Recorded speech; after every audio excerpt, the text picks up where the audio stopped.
तक पहले मुझे मुल्ली कहा गया, मुझे आतंकवादी कहा गया, मेरे बाप तक को गाली दी गई, मेरे भाई को कहा गया। जो लोग ये पूछते हैं कि मेवात वालों को माफ कर दिया था और उसे क्यों नहीं माफ किया, उन्हें मैं ये बताना चाहती हूँ कि ये पहली घटना नहीं है, ये पहली नहीं है घटना। और सीधी सीधी जो गंदी गालियां दी गई हैं वो सिर्फ मेरे नहीं लगी, मुझे नहीं फर्क पड़ता, ना उस व्यक्ति से पड़ता ना उसके। मेरी माए बहने, आप सभी को नमस्कार। आज बहुत ही भारी मन के साथ मैं आपके बीच में आई और एक घटना ऐसी घटी गांव में जिससे सब बहुत दुखी है, सब बहुत परेशान है। मंदिर का इस तरीके से मंदिर को खंडित करना, किसी भी आस्था की जगह को खंडित करना, ये कहीं भी बर्दाश्त के काबिल नहीं है और इसकी जितने कड़े शब्दों में वो हम निंदा करते हैं। और जो भी कोई इसका मुजरिम है, जो चले गए, ना उनका कोई हिमायती है, ना कभी किसी ने उनकी हिमायत में फोन किया। और भी कोई अगर आपको इसमें लगते हैं तो उनको भी कड़ी से कड़ी सजा मिलनी चाहिए। मेरी ये आप लोगों से बस इतनी विनती है कि यहाँ पर पूरा गांव है हमारा, हमारे पक्ष के लोग भी हैं, विपक्ष के लोग भी हैं।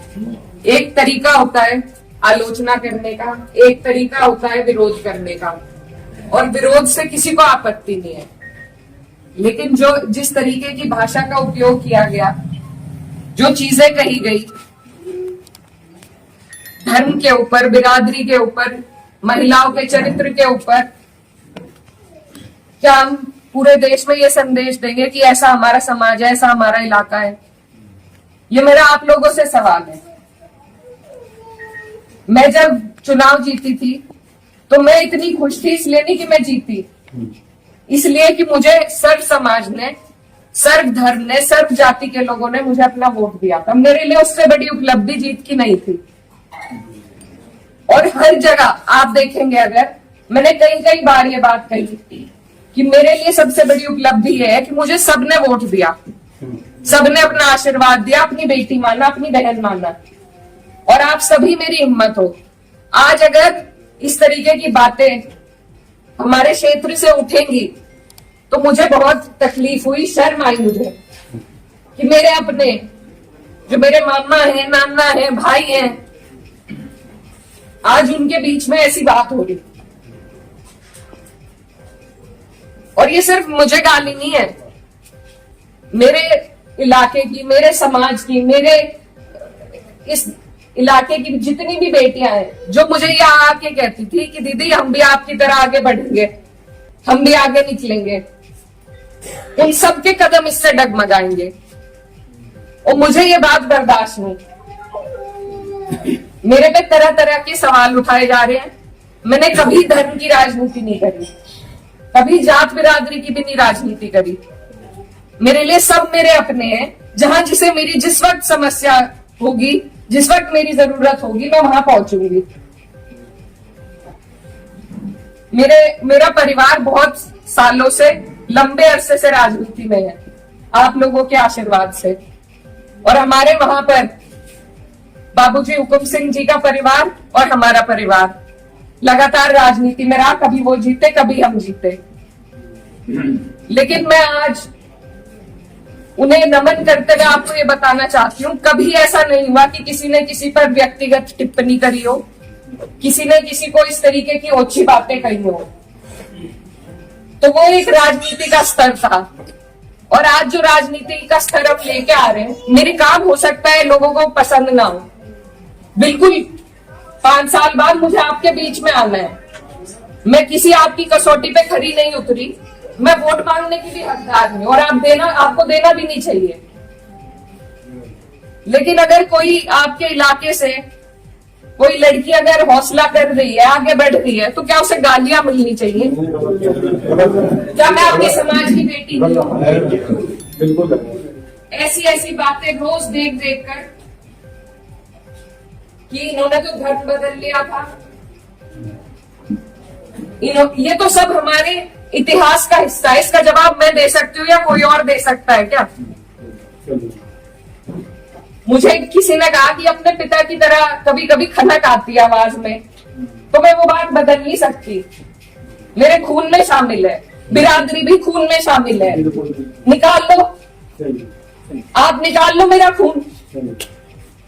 लेकिन इस तरीके से ना तो मेरे समाज का ना मेरा सर इस तरीके से ना झुकाओ सारी दुनिया के सामने ही। मेरी आप सबसे अपील है हाथ जोड़ के।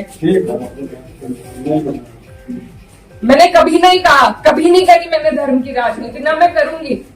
बहुत आसान है अगर मैं सिर्फ मुसलमानों की बात करूं, बहुत आसान है, मुझे कहीं भी नहीं जाना। हिंदू मुस्लिम सब करने बहुत आसान है, लेकिन मैं करना नहीं चाहती। आप सब मेरे अपने हो और मैं करूंगी भी नहीं। कोई कितना ही धकियाए, ये मेरी कसौटी है। और पूरे 4-5 साल जो भी मेरा टाइम बचा उस पर मैं खरी उतरूंगी।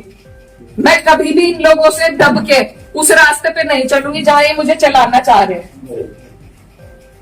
मेरे इलाके ने जो हम सबका सर ऊंचा करा, दिल्ली की मीडिया तक ने इस पर रिपोर्ट बनाई कि वहां से ऐसा उदाहरण पेश हुआ है कैराना से। ये उस उदाहरण को तोड़ने की और सिर्फ अपने लालच की, सिर्फ अपने लालच की राजनीति में जो लोग इस तरीके से समाज को तोड़ रहे हैं, तो वो पहले मेरे पत्थर मारे, मुझे गाली दे, मैं सबसे आगे रहूंगी, लेकिन मैं इस काम से हटूंगी नहीं। आप सब मेरे अपने हो, मैं किसी को नहीं छोड़ूंगी। और ये जो लोग हैं, जो बात अभी मामा जी ने कही कि ये जो लोग हैं जिनको आजकल महापुरुष की उपाधि दी जा रही है, महापुरुष अगर कोई है तो बाबू हुकुम सिंह जैसे लोग हैं। ये नहीं है जो समाज को तोड़ रहे हैं, जो हिंदू मुस्लिम का विवाद पैदा कर रहे हैं।